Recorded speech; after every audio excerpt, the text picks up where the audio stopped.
வணக்கம் தமிழ் மக்களே.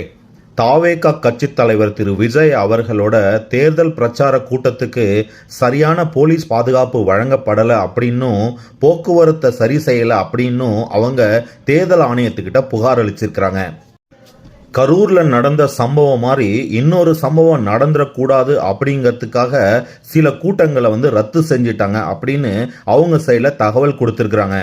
பிரச்சாரத்தோட முதல் நாள்லே இந்த மாதிரி ஒரு நரேட்டிவை செட் பண்ணிட்டாங்கன்னா இது எல்லா பிரச்சனைக்கும் காரணம் திமுகவும் அது சார்ந்த அதிகாரிகளும் அப்படின்னு குற்றம் சாட்டிடலாம் இல்லவா?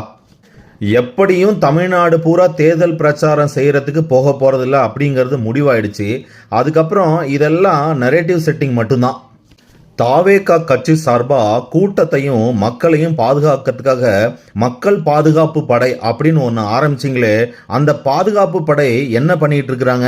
எல்லா பழியும் போலீஸ் மேலே தூக்கி போட்டுடலாம், அவ்வளோதானே. நேற்று வரைக்கும் ஆளுங்கட்சி தான் எல்லா பிரச்சனைக்கும் காரணம். இன்னைக்கு ஆளுங்கட்சிக்கு ஆதரவாக இருக்கிற சில அதிகாரிகள் காரணம். எலெக்ஷன் கமிஷன் கிட்ட கம்ப்ளைண்ட் கொடுத்துட்டு இதனால நான் தேர்தல் பிரச்சாரத்துக்கு நிறைய போக முடியல அப்படின்னு ஒரு நரேட்டிவை செட் பண்ணிடலாம். சூப்பர். நன்றி மக்களே.